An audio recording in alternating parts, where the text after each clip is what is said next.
Hey there.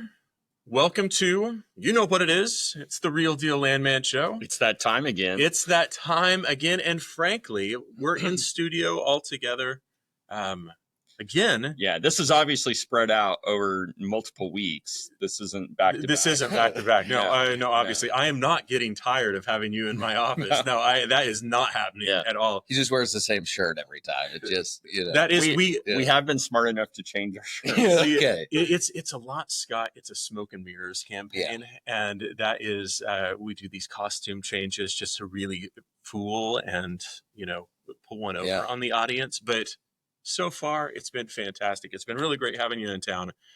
We've got to talk to a lot of different people. I am now the proud owner of a Real Deal Landman. This is the 2025 version, right? Yeah. I to be honest, I don't even have that edition. Man, I'm telling you. And for you doing the rug pull on me, like one of the last times you were in, and you were like, hold on, I think I've got one of these. I don't. So I would like to say that I felt really guilty about doing that. And you No. I would like to say that I felt really guilty. But I'm not saying I felt really guilty. Yeah, I do have to interject. You guys said this is the Real Deal Landman Show. I thought I was coming on that one where you taste the hot sauces and... No, we do that too. Then one taps out. Oh, yeah. No, okay. We do that too. The hot sauce just hasn't arrived this morning, but well, thanks for having me, guys. Absolutely. Super excited to be here with you guys. We continue to look through the industry to find people that have unique stories, that have unique businesses, that have kind of that landman background to be able to, give us those stories that we all can kind of relate to. And today we're very fortunate enough to have Mr. Scott Casso from Casso Land and Imaging. Correct. Is that right? Out of Norman, Oklahoma, right? Norman, Oklahoma. Yeah. So, Scott, what did you think about? I mean, we're still fresh on it. Did you go down to the Thunder Victory Parade? Did not. My brother tried to make it. I think when he was talking to me about going down there, he said that they were parking at the zoo and walking from there. And so at that point, he decided that holy cow, he was going to hang out around the office and watch it on TV. And at like 95 degrees, the walk from the zoo to downtown, dangerous. Not exactly. Not great. Yeah, totally not great. Whoa. I ended up parking at the farmer's market. Oh, you went down? Yeah, went down, which, is over on the west side. Mm-hmm. And that was a trek, but it was a lot of fun. And now it's like the days of like, we're coming down off that high and we're watching all the Instagram reels and we're seeing like everybody just absolutely losing their mind. And then already the NBA draft started and I saw they picked up another really good player from Georgetown, I think. Now there could be some trades and everything going in. So I don't want to say the honeymoon phase is over, but now the reality sets in of it is a business. People are going to get traded and got to get back to work. That's what we got to do. That's right. Yeah, that's exactly right. So summer so far for you, travel, doing anything like that? Went to Florida with my wife. Very and nice. Children for a little bit. My wife left early because we have a 1-year-old, and traveling with a 1-year-old is not all that it's cracked up to be. I've heard it's fantastic. Yeah. I thought you were going to say, and my wife left early because it didn't go well. Yeah. Oh, okay. No, this isn't that kind of show either. Yeah. Just so you know. No hot sauce, no therapy. Sorry, therapy's at noon. No, That's the next appointment. Yep. That's right. Well, that's pretty good. So Florida at some point, and then the rest of the time just running this imaging service. Yes, sir. Like crazy. So, yes, sir. Just before we get into the imaging service, like let's introduce you. So what's your background? Are you Oklahoma native? Or I am, yeah. Okay. Born and raised in Edmond, went to McGinnis. After that, I went down to OU. That's what kind of lands me in Norman. Okay. And met my wife down there. We kind of set our roots in there and, started the business about 10 years ago. I was working in the industry, and some guys out of Tulsa were tired of driving down to the courthouse, and they reached out to me and my brother and asked us if we wanted to take on some work kind of full time from them. We decided to do that, and that kind of led us into what we're doing now. So I studied psychology, sociology down there. Absolutely nothing to do with land. Maybe a little psychology.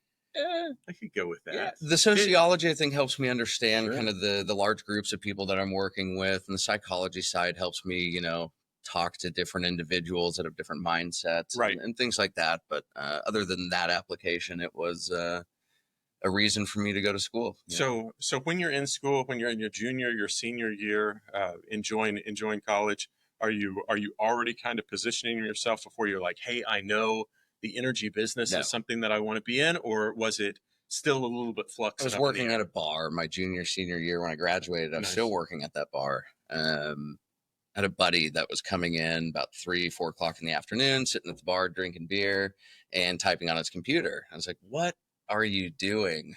He was a very good friend of mine. He just didn't tell me what he was doing for a long time. I was like, okay, because we graduated and he went off to do this stuff. So he was imaging for a company, and he was coming in, had enough money to sit at the bar in the afternoons and drink and hang out. And he said, I've got a connection here at this company, and they're imaging. And so I was just tending bar at the time.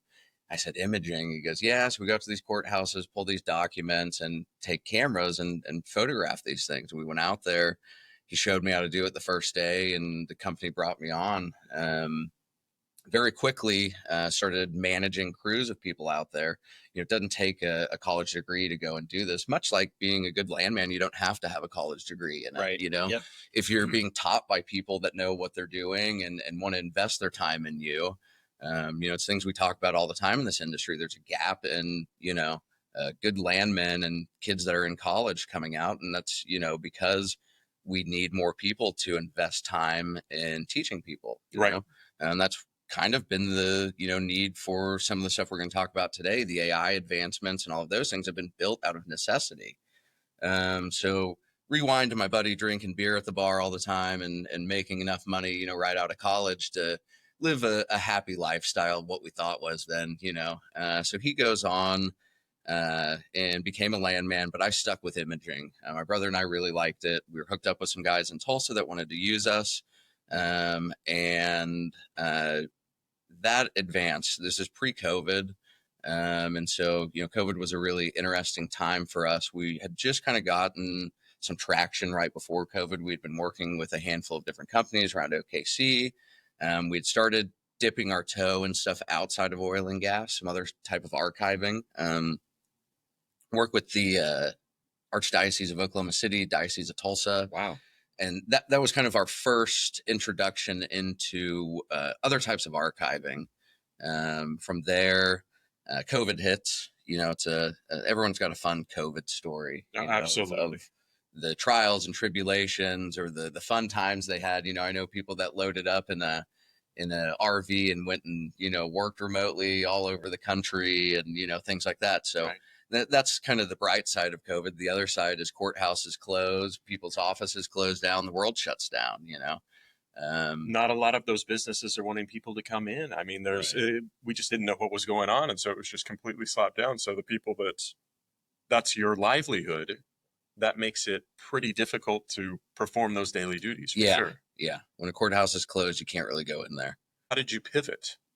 Immediately the day courthouse is shut down, I was sitting there with a 1-year-old and a 3-year-old. I have 3 kids, 1, 3, and 5. Sitting there with my 1 and 3-year-old, and my wife looks at me and was like, what are we doing here? And she continued a job. She was working for an attorney at the time and continued doing what she was doing. And I said, there's going to be these essential jobs that, is this buzzword that everybody's using. Yeah. We got to go find one. That's what I'm going to do. Yeah. And so I had a buddy that had a butcher shop in Norman, and I knew immediately, it was when the grocery stores were saying you can only get a pound of chicken and you can only get so many eggs. And, I know we're kind of back in that area now. You go to the store and you still can only get so many eggs, or the prices, inflated to what people think. But so I decided to call this guy, and he hired me that day. He said, we've got lines out the front door. We need people to come in and work the butcher shop with us. And in my head, this was, you wear the, white butcher outfit, you stand behind the counter and you sell the steak after steak after steak, not thinking what goes into that. The stuff doesn't come prepackaged like that. You're back there working it. Yeah. There's a reason why they say, you get to see how the sausage is made. It's because there's someone making that sausage. It doesn't just come, for us, it just comes in a, in a piece of plastic and you cook it, but that's what my job was working in the back in a refrigerator, That's, larger than this office with cutting boards all over the place. And we're prepping things, and we're cutting this, we're getting long cuts of meat. We're cutting that down into steaks. We're not killing anything there, but, we're taking large, quarters of meat, cutting it down, things like that.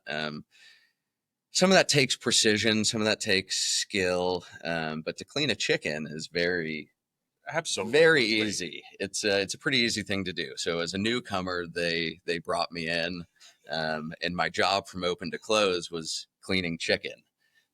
We would take full chickens and break them down, or we would take chicken breast that you guys buy at the store, that I buy at the store, and it generally has a lot of extra fat to it. And so you're sitting there just removing little slivers of fat all day long. I self-coined myself the chicken bitch at this location, because that's literally what I did from open to close. Was just cut chicken. I'd go home, my arms were sticky up to here all day long. It was a miserable job. It would be really interesting to know, in the energy world, of whenever 2020 happened and whenever people were having to get very creative, how many other people in the oil and gas industry went into the chicken business? Yeah. I don't do you think that are we 1% of 1% at this point? Or is Scott on an island on his own? I would imagine that you probably are. So I didn't see a bunch of landmen back there with me. So, right. Have you seen the Jason Bourne movies? Oh yeah. So as he's finding out who he is, and he's having these flashbacks, and there's this scene where he's in this room and there's a guy with a bag over his head, and I'm picturing Scott going in this room, and there's this chicken with a bag over his head, and they're asking him, "Are you committed to this program?" It's time to show that you're ready. It was cool. I got to learn how to make sausage, which is a fun, it's a fun thing that, when you've got the tools for it, it's a fun hobby to get into. And so, speaking of psychology, I think we're learning about something here, Scott, when he's making sausage is fun. Yeah. Yep. The meat grinder. It turns out it's actually quite fun. You know where I'm going to go with this, from past guests that we've had on, and a shared friend that of Brent Rainey and Michael Goss coming on here. Yeah. There's a lot of similarities with what you're talking about, of these saying pivots. These pivots of looking at the screen, hearing the exact same news that we're all hearing, and being like, oh man, things are getting a little bit rough. And there's two different camps there's the people that are like, okay, what we're going to do is we're going to put our heels in, and we're going to grind through this, and boy, it could get bad. This is rough. And then you've got the other people who, and I'm not saying either one of those groups are wrong or right, but I'm saying you've got the people that are like, I'm going to power through this, and we're going to see what happens, and it could get really rough for them. And you've got the other people that I really resonate with, that group of where they're like, I know things are going to get rough. I've got a lot of responsibilities going on. I've got people I've got to pay. I've got family I've got to take care of. And I will throw pride out the window. I will do whatever job is in front of me. We're going to make sure that this gets going. And I can see whatever I want on the news, but I'm going to work from 7 a.m. until 7 p.m. We're getting a check coming through here. And I think that's pretty amazing that you do something like that. I appreciate that. Yeah, that's awesome, man.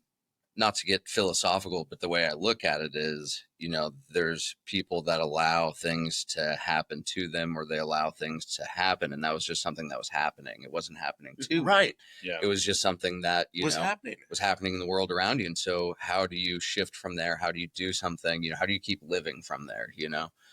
We don't know if, we'll be in the land industry for the rest of our life. We don't know what tomorrow brings. So, you go in and you cut chicken for a while until the day you leave. And so you're in this insulated refrigerator all day long, and you go outside and you finally get cell service. And so your phone starts to ping at lunchtime, and you go out, and it's your wife checking on you, making sure your hand hasn't been chopped off, And so I walk outside one day, and I have 3 missed calls and 4 emails on my phone. And one was my brother calling to tell me that courthouses had reopened around the state. They were going to start letting people in at a limited capacity. And the other were 2 work orders and another request for something. And it was some clients that had called me. And so that day I stood outside and I panicked, because I'm someone that responds to an email within 3 minutes of getting it. We're really on top of that type of communication. That's what we pride ourselves on. And so I was terrified that we had missed an opportunity here, even though it was very small. Luckily, those guys, responded back and said, hey, it was only lunchtime that I sent that. Yes, we would still like to see if you can get back out in the field. We know these courthouses are opening. But it wasn't enough work for me it was an unknown amount of work. And so I didn't want to leave something that was stable, Right. and it was stable. I could still be cutting chicken today. So I didn't want to leave something that was stable, but I knew I needed to be able to answer my phone all the time. I couldn't be in this locker. And so I went out the next day, and one of the first things I saw, there was like a website at the time that you could go on, and it was like places in Norman that are hiring essential workers.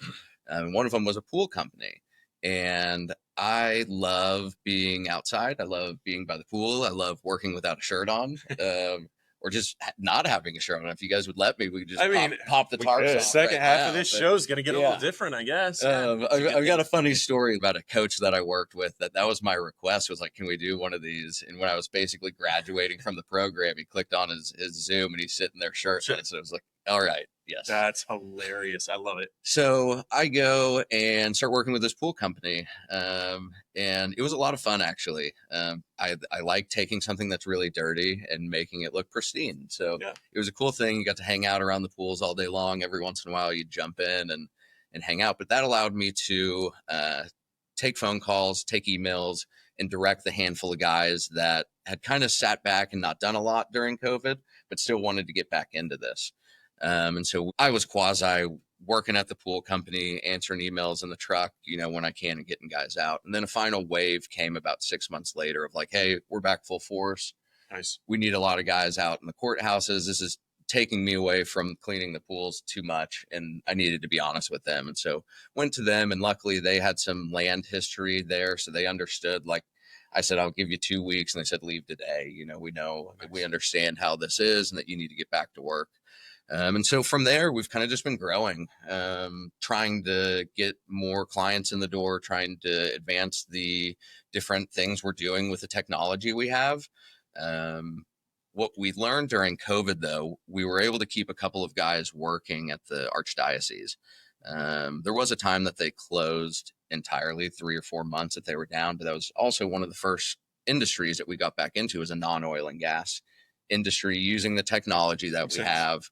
And things like that. And so that put something in my brain that was, if there's going to be another COVID, if there's going to be a COVID 25, we've got to have other things that prepare us so we don't have to go back to cutting chicken and cleaning pools. And what that meant was being able to build the business to a point where I could start focusing. So we started this, it was me and my brother, and we had a small group of people that we convinced to start working with us. But we needed to get our oil and gas work into a place where my brother could manage all of the day-to-day there. And I could come out and do things like do podcasts with you guys and go to conferences and things like that.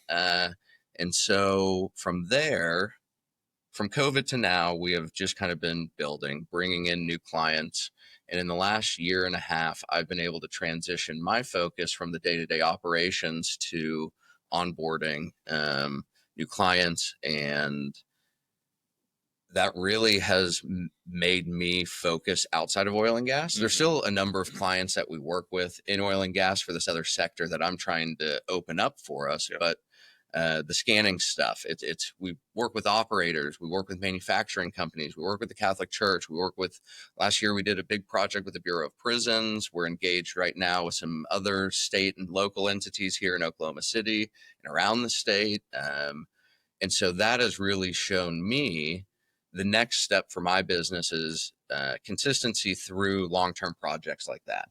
Working with these companies that also have warehouses full of paper that need to be digitized, just like going out to a courthouse, pulling the documents, digitizing it for landmen. There's still this big need.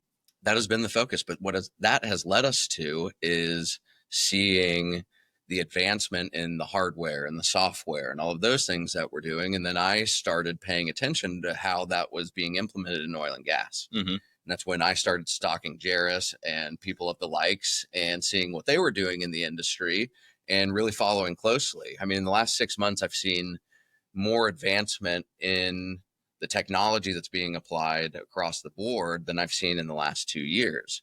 2 years ago, people would talk about, oh, well, handwritten stuff will just never, never be able to be, eaten up by these AI things, and you'll never be able to, translate it into anything else other than just the handwritten stuff. And that's just not true.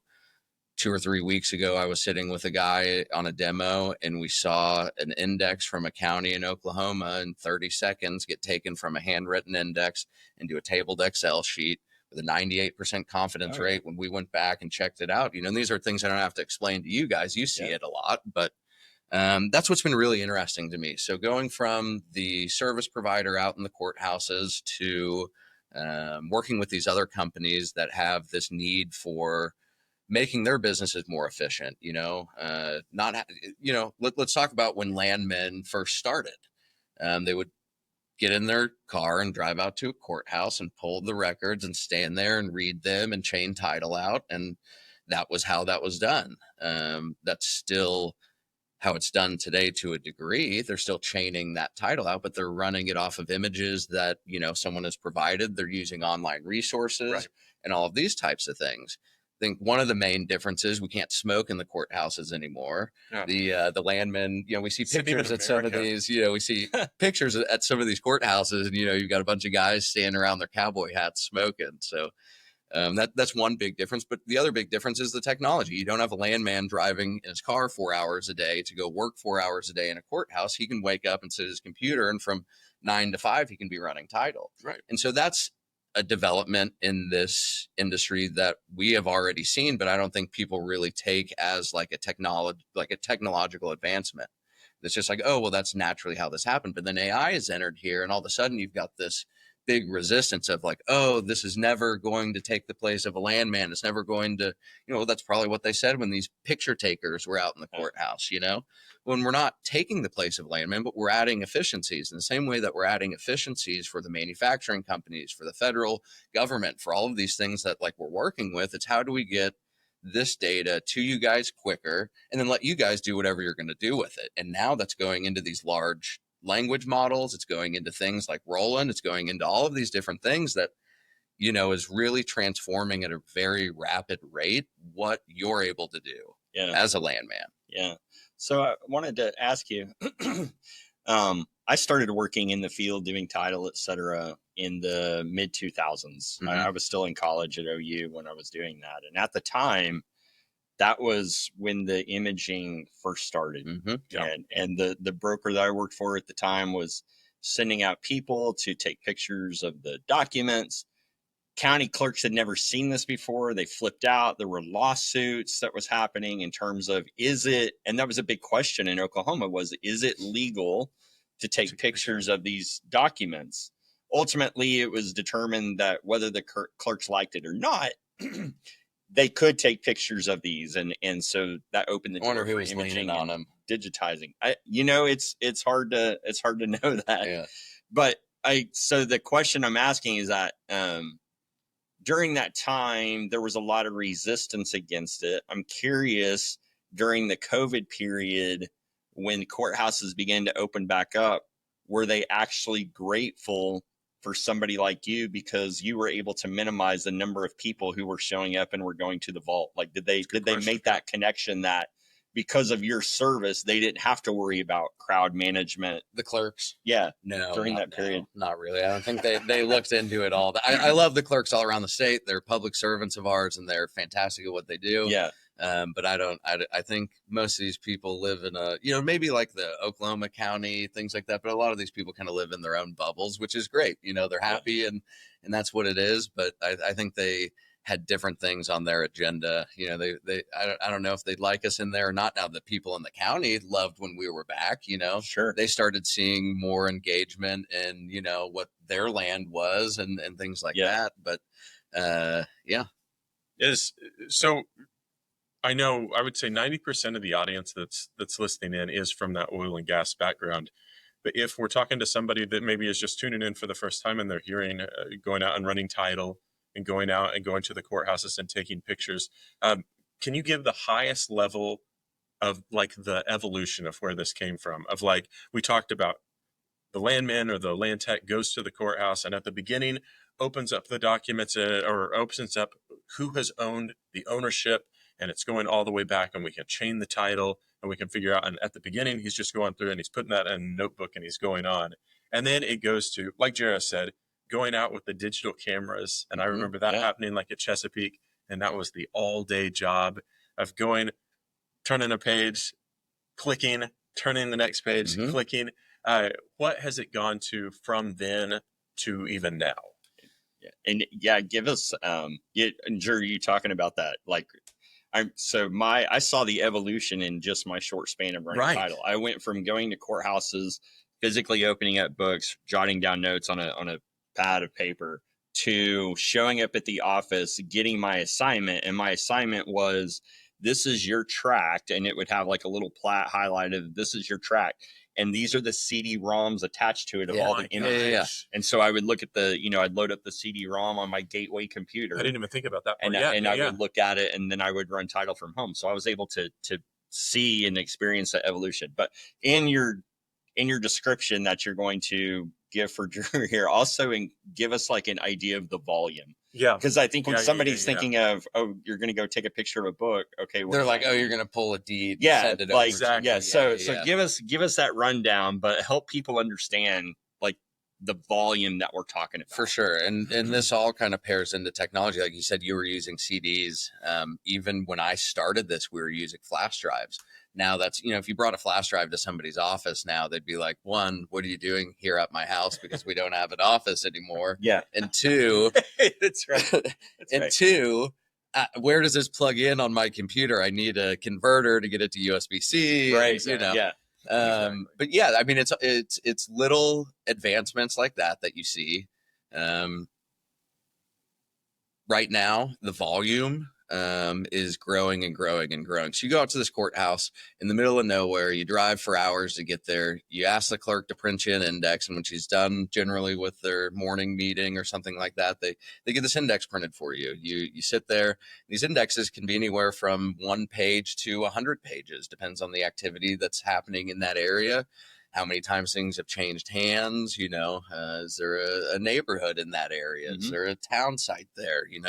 What's going on with that physical location. So that can greatly determine how long, and how complicated your title might be. Right. So you go in and you start, we have not stopped taking photos of things. What has happened is in the 90s, the clerks started implementing a dual filing system. So they would save stuff online or in their own record system as a scanned file. And this is, again, technology. Scanners became more prevalent. Everyone had one in their office.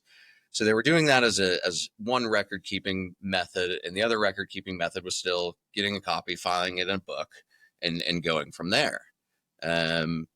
So in Oklahoma, we have a large gap. You have from 1990 to current. Oklahoma's statehood's 1907, but we have patents going back to the, later 1800s. And so you've got, roughly 100 years of data that is not available online in most of these courthouses around Oklahoma. That's why our job continues to be our job. But I know at some point this will be something either that we're assisting with or other companies are assisting with. And there's some existing companies out there that offer these solutions from online to current. I don't need to throw any names out there to, hinder our business, but a lot of times people use that data and there's a lot of volume there. And so people are backtracking. And so at some point we know this business model that we have is going to be eaten up. It's going to be cannibalized by itself by providing all of these documents online at some point. Again, which makes me think of this. We have to have a shift into other things. We have to continue working. There's a great company downtown called ImageNet, and we work with them. They're a great partner of ours, and they not just plugging companies, but they started out as a typewriting company, typewriter repairs with the founder of the company did. They don't do anything with typewriters now. They still have hardware, but now they're, largely into the software space as well, document management, a number of different things. And so I look at that also as, we're not always, you take that typewriter, as a idea here, we're not always going to be imaging out in courthouses. This one day will be digital and one day quickly, we think, especially with the advancements in technology, as far as even the hardware going faster and things like the software, especially the things like the software is helping organize this data, name the data, make it easy to find. So back to the courthouse, you're pulling these documents, you're imaging them, again, various volumes, but a lot of times you're looking at anywhere from 10,000 to 40,000 individual pages to put together one 640 acre tract of land. Wow. Those are all the different transactions, there could be, from 1990 to current, there's a lot of really long documents that are involved there. There's large assignments that go kind of countywide and things like that make those very robust type files. That takes anywhere from, 10 days to 15 or 20 or 30 days to gather all of this data, process it, and get it over to a client. In your day, that used to be a completed CD dropped in your hand, completed flash drive dropped in your hand. Now with large file sharing, we can share that data immediately. The moment it's shot, it's online. People can view it. They can start running their title.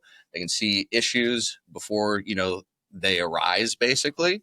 And they're able to work quicker in real time. And that's the efficiency part of everything we're talking about here, is how does AI make you more efficient? How does the technology advance? So that was a huge thing too, is getting this data to a point where it can be transferred very easily. The first computer I started with processed 30,000 images in about a day. So you have to take these photos and then you have to go and rotate them and edit them and put them together so a landman can find them, and it would take about a day to process these 30,000 images. And we're to a point now where we're seeing things at the click of a button. The images are processed and compressed in 2 minutes. Then you have an Excel spreadsheet that is, every entry on that index in another 2 minutes. And 2 minutes after that, you've got, every document PDF named what it needs to be, and you can find it immediately. So you're taking a process that 5 years ago took an entire day to get done, putting it down to minutes now. Wow. And so that's where I just see, that's why I stalk you at these events and see what you guys are doing. I'll say this a second time, but, I love what you guys are doing as far as seeing these things that other people are resistant to or looking at as a problem that's unsolvable and finding solutions to it, and really grasping the technology that's here and saying, let's run with it. The other day, my brother spent some time working on a scanner. So we have these $10,000 well log scanners sitting around the office. And with some open source, people on Reddit, and some other help, we were able to take a $285 scanner and turn it into an endless feed well log scanner. Prior to that day, I know there's some other options out there, but the only ones we could find were, $5,000 to $10,000. And so we had a guy on the phone the other day, a guy named Igor out of Houston, that called us and said, hey, I made a post about this on LinkedIn. I said, we want to help you guys. We're not here to protect this. We're not here to not, share this information. And so if you want help setting up a scanner, give us a call. Immediately, a guy called us and said, hey, can we do this? We sat on the phone with him the other day. Now his office is sitting there with a $285 scanner that's running well logs. That's amazing. And that's how I think this community needs to be. I think we need to stop harboring these ideas. I think we need to stop hiding this knowledge. You had these companies that were so worried about other people taking their areas of interest and taking their knowledge. And so it put these walls up. At least that's been my experience, or the way that I look at it. You're right to think that, for sure. And so this knowledge has been kept in these little isolated bubbles all over the place. And once we start popping those bubbles and letting everybody talk to each other, even in competition, I think people are learning things, and we're learning them very quickly. And our language models are learning these things quickly. Mm-hmm. You can talk to that better than I can, but it's about interacting with people that are doing the same thing that you're doing, Yeah. So when I look at the fascinating job that you have and the experiences that you've been able to have happened to you, so arguably we could say that Scott Casso has seen more images and deeds and transactions and things across the state of Oklahoma than most people, if not all people.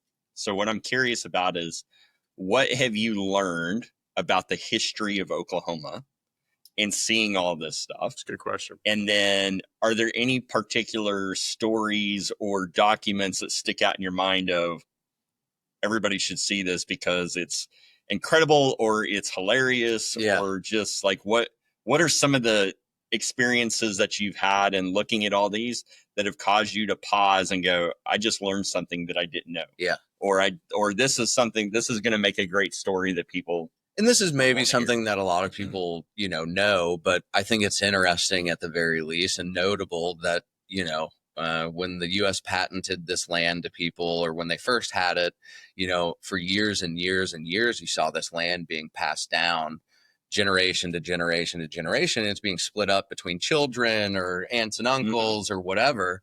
But now you come into these areas and there's so many more transactions, and it's no longer tied to that family name. It's no longer tied to that lineage. Yep. And there's a million reasons why. But I find that at least interesting to, and a lot of that has to do with the advancements in production and all of these other things. And, the kids leaving, Jed, Oklahoma, and going somewhere else to live and not wanting grandpa's farm anymore, but they, and maybe not even the minerals there. So, it's good riddance. Let's be gone with it. Or, I've got a big check sitting in front of me and let's move.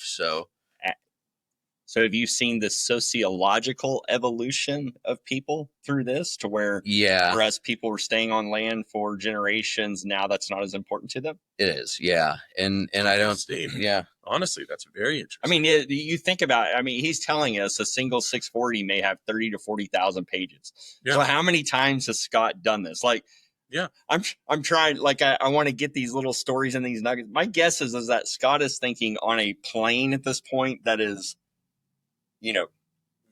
many, many, many levels above where our brains are, just because of how much, I mean, he talks about all this data, but this is data that he has seen firsthand. I mean, you have a very unique perspective of the happenings of the history of the state and the history of the people here. I don't know if you've ever thought about it before, but no, for sure. There's we like incredible insights that I think that you likely have that are just even just seeing these documents from 1907. It's like, what was going on at that time? You see these documents from these different eras, and it's really, interesting. This is probably not unique to Oklahoma, but that's where my vast knowledge is. 25 terabytes of data of knowledge, rest here. So, the not hanging on to it anymore. And there's different sentiment behind that, but large oil and gas corporations coming in, buying up large swaths of areas. Some funny ones. You want some funny ones? Oh, yeah. Okay. Give us some funny ones. A lot of times the names, you get old names that, you just don't see today. Those are pretty funny. And I always really like seeing what things were traded for, what was left in a probate or something from 1907. Right. It's like, okay, we saw one the other day and it was like the 2 feathered mattresses, It's like, that was a big deal then. That was a big deal to have a feathered mattress. And for that to show up in a court document is just, imagine getting a divorce and going to court and saying, no, I'm want that feathered mattress. And now the mule. I want the mule while we're here too. And with Scott's recent experiences in recent years, now he's reading that going, I wonder what kind of chicken. Yep. Probably be pretty good broilers. Yes. So that's fun. We do stuff outside of Oklahoma as well. We travel. We've got guys in 15 different states doing stuff from time to time. Mississippi is always a fun one that we do stuff down there. I say fun. There is some terrible history involved there as well, as far as what was bartered and traded to obtain these lands. Yeah. Right. Just, transparently, those humans at the time. And then it's, very unfortunate, but it is part of our history. Sure. Part of that history tried to get covered up at times. And so a lot of courthouses down there have been burnt down at one time or another. Wow. And so a lot of the ones that we've been to, you walk in and you say, where's the index from 20 to 25 or, not here. 70 to 80, it's just been burnt down. This is the new courthouse. So those are at least interesting stories. Are there any counties that you've worked with? I'm sure there's a list of ones that have been less than desirable to work with, but are there any particular counties that you want to give a shout out to, or like, you guys have just been awesome? Yeah. So many that we work with. I wouldn't be able to name them all, but I spent about a year and a half when I was boots on the ground in Blaine County. And they were like family to us. We were there every single day. Yeah. Okay. What time? Yep. And we have a special relationship down in Grady County. We always try to be, chicken Man, old chicken 2 town. for 2. What is going on Yeah. this morning? You're firing on all cylinders. It's that ghost. I'm telling I you. think it is. Blaine County is a really nice courthouse. Like It is, yeah. like a vault. Yeah. Okay. So Grady County is cool because the Tiger King is, if I still remember, at least when I was working there, the Tiger King was in the jail that was there. So that was an exciting event. It was right when the movie came out, and that's where they were warehousing him. So the time I was in Blaine County, like the vault, you didn't really know you were in a vault because it was carpeted and like there were desks. Yeah, it was like a nice place to work inside of. Yeah, in Kingfisher, you walk in and it's like a bolted door that, it's a bank. You're hoping nobody shuts that door behind you. 5 o'clock. What happened for the night? How funny. Well, it's interesting to see like where you've cut your teeth with this and how you've just really leveled up your expertise and being able to know kind of best practices that you can put forward. And then that goes to exactly where you say 15 different states. Is that right? I mean, that's just like, I think last year we did probably 15 different states. We worked in a lot of oil and gas states, natural gas states, things like that. But now you're working to diversify yourself out and to be able to show these different practices that you've been able to put in with these scanning operations to all of those different organizations and industries. And I think that's one of those things that really continues to make businesses like your own go from those small to medium to the large scale of being able to really showcase that expertise that you guys are putting on. And that's what we're trying to do is scale this. We work with in the last year, we started working with a lot of operators. It's been super exciting for me. I get to go into these, Google type offices that, are amazing. They're run by these really cool people, and they're leveraging AI right now to its full amount. They're taking warehouses full of documents, scanning them in thousands and thousands of bankers boxes. We're sitting there working through scanning these things in so they can dump them into models like, the things that you see, the things that you work with every day. Let them eat this data up, let it be what I care about is the security and the storage of it. If it's sitting in a box, it's not very secure. You can walk off, it can disappear, can burn down, whatever that is. Those are very, outlying events, but this stuff builds up. It builds up. I just posted something this morning before I showed up here. We put a $6.4 million bid in on a scanning project. It will never happen. It's never going to go through because in the 60s, this company started and they started collecting documents. They started collecting documents after documents. Now it's 4 floors of a, corporate building.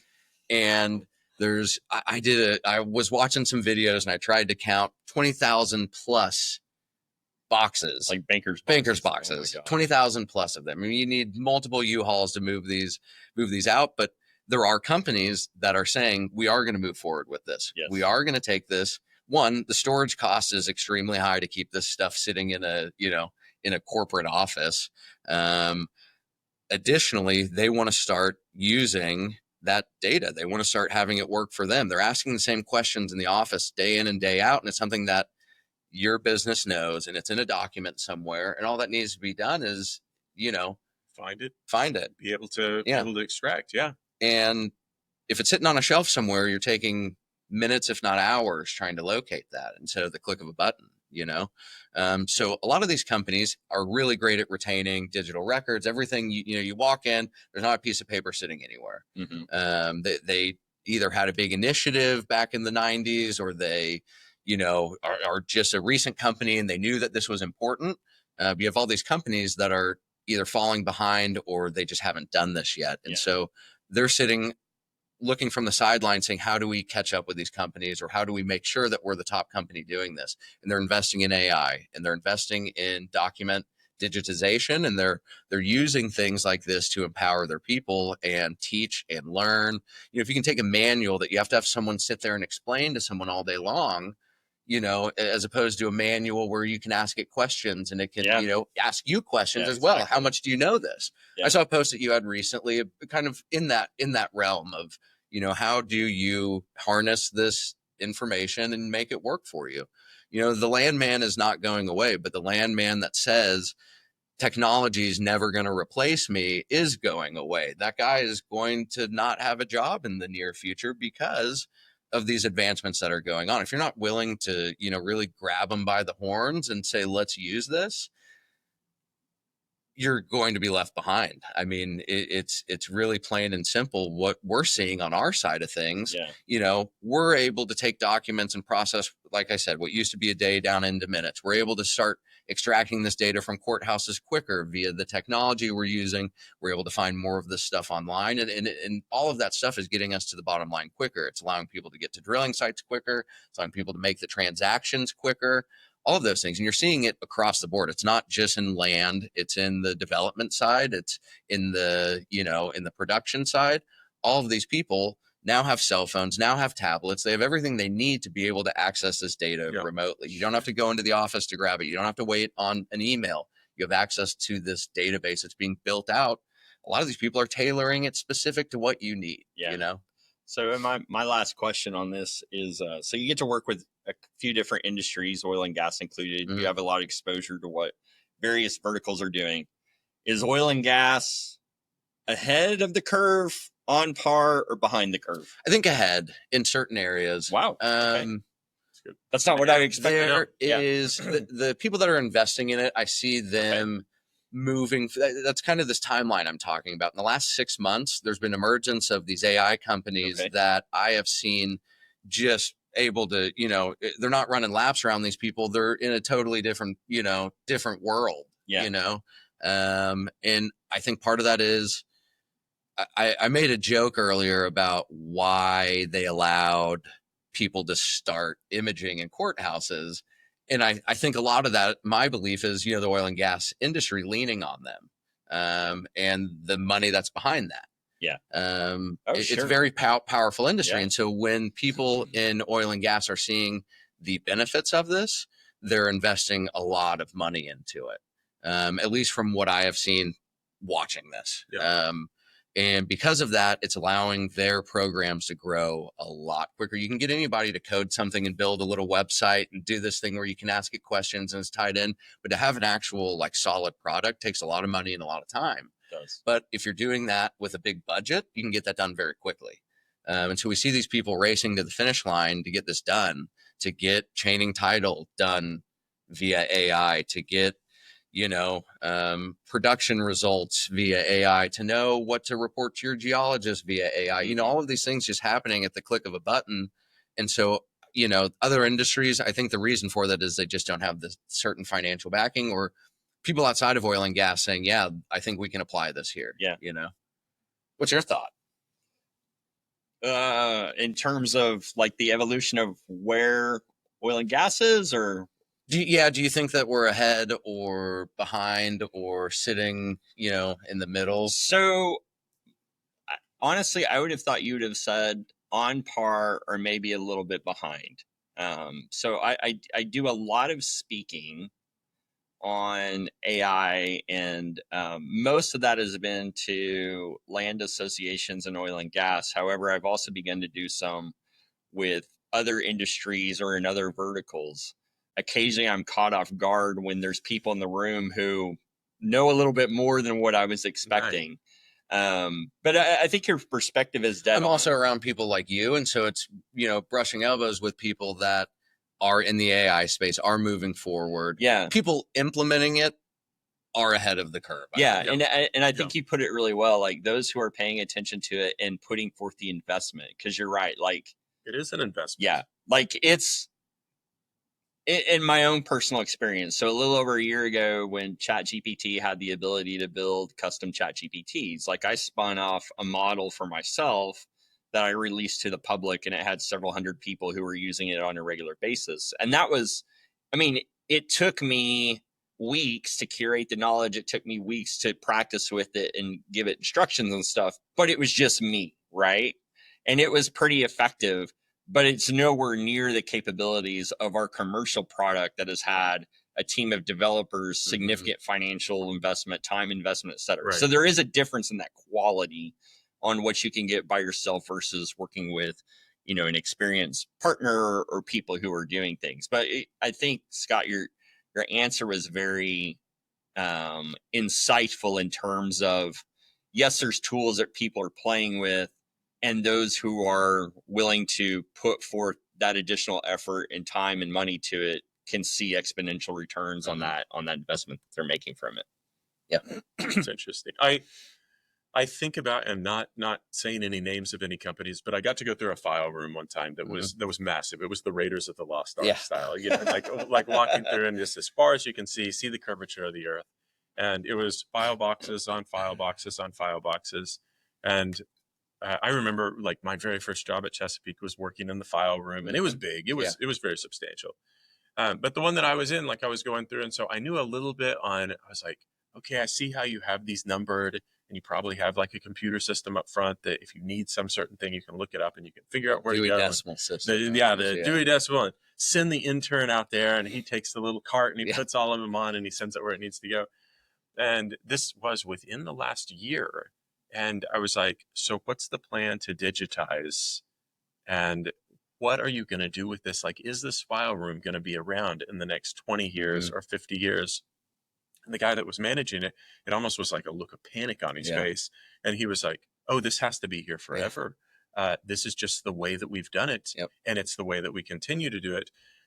My last question to you is, do you run into a lot of people kind of with that mindset of where they're terrified? The resistance and they think they're losing their job, or they hold up, and this is a bad example because this is technology 101, but they hold up a lease or they hold up a piece of paper and it's from 1907 or it's from 1893. And they're like, this is it. If we got rid of this, it's no more. And you're like, well, if you digitize it, it's forever.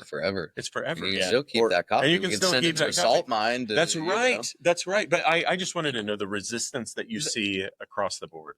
I think cost is the barrier. I think everyone would like the stuff digitized. A lot of people do want it in their hand, but a lot of those people are a certain age. Yeah.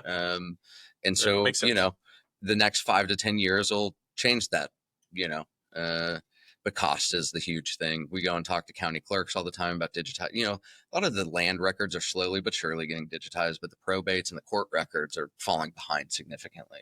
And so you walk into some of these counties and they've got an attic full of probates sitting there from 1900, and it's going to be $1 million project, and they've got $10,000 in their preservation fund. And so it's just, how can this get done? It's not, we don't want it done, but how is this even going to be possible? And technology is speeding these things up. That was a $2 million project 5 years ago. Now it's $1 million project because we've got quicker scanners, we've got better technology. In a year from now, can that be a $500,000 project? I don't know. Time will tell. That's especially with the leaps and bounds that we're seeing in this space so quickly. A lot of these AI companies that we're seeing right now. I mean, when did Roland come out? January or February of this year? We officially launched in April. So February. I mean, that goes to show that we're only a handful of months into seeing some of this stuff that's really being developed on the backside, and that's why I think we're ahead, because there's so much more to come out. There's so much. I mean, we're working on things that help us become more efficient at what we're doing, and it's not something we're releasing to other people, but it's all part of this process. And I know we're not the only ones thinking this way. You guys think this way. It's how we retain this knowledge. It's how we spread this knowledge. Colin from Collide, Colin McClellan, has this great, example of why he started Collide. And that's, he was watching LinkedIn one day, and a top level geologist was asking a question, and another top level geologist answered this high level question. And 2 days later, it was lost in the feed. And so it's that loss of this knowledge. It's not being passed on. It's not there for other people to look at. And that's why these things are developing, so we can all help each other, so we can work in this industry together. We may be competition, but that doesn't mean we have to, fall in this old mindset of, we're going to protect all of this knowledge and not share anything and not advance. That's what's going to slow all of this down. So I lied. I do have one more question for you, because this has just been so fascinating to get your perspective on this. Once the paper has been digitized, keep the paper or toss it? That's a good question. That's maybe a question for another day, another pod. It's a diplomatic way of saying people don't want to throw their stuff away that they should. Yeah. Because it costs a lot to store stuff. Yeah, especially when there's this volume. When you're talking about thousands of boxes of stuff, you're talking about thousands of dollars every year of just keeping the box sitting in storage. And the reality is, some of this stuff won't ever go away. There will be business models that people sit there and they have warehouses full of this stuff sitting around forever. Yeah, I think it can go away once it's securely digitized. And we're, the advancement of AI here again helps there's human error and we still experience that. And so did something get missed in the box? Well, what if you leverage AI and you're able to cross-reference things 10 different ways, Right. and really understand, okay, well, there was 1,000 scans here. We're only seeing 999. A human wasn't able to sit there and count all of those for efficiency's sake, but what can we leverage, with this stuff? AI and ChatGPT are all these big buzzwords, but there is a shift in technology from that typewriter to the computer happening right now. Sure. Yeah. So we've gone through a lot. I think the last thing that we've got to do is say, if you need chickens that are needing to be cleaned, Yep. if you need a pool that needs to get cleaned, or if you have land and imaging that you need done by an absolute team of professionals, I think it's going to be this guy sitting right to my left. So Scott, how is the best way for the people watching today to get a hold of you? We're all over LinkedIn. I try to I try to spread myself there, so you can look my name up, Scott Casso, on LinkedIn. You can give us a call. I'll put my number out right now. It's open to the public. 405-401-3590. So people can give me a call. They can email me. We'd love to chat. That's one thing that I always like doing, sitting and talking with people. Scott's very he's very active on LinkedIn. Every once in a while you'll even see like a Brussels sprouts recipe. Yep. I don't know. Yep. We'll probably get that after we go off the air today. Got to clear the feed. That's exactly what you got to do. That's what you got to do. Well, we are so thankful that you're here today. Thanks for having me, guys. Thankful for another episode of the Real Deal Landman Show. We are incredibly happy to have our sponsors, Scrambled from Yoke Labs. It's a CRM and a project management tool. Anchored Innovations, whatever they do. Roland AI, fantastic land software. Yeah. We are so happy to know the people at Roland, and then Novus Consulting, which is providing. What a lovely studio this is. Amazing. What a lovely studio this is. I'm glad the echo of this large space doesn't carry into the microphone. No, my gosh, you should see this. It's a football field behind the camera here. Yep. No, but thank you guys so much for supporting the Real Deal Landman Show. For Drew Hopkins, Jerris Johnson, Scott Casso, we'll see you next time. See you guys. All right, see you. Thanks for having me.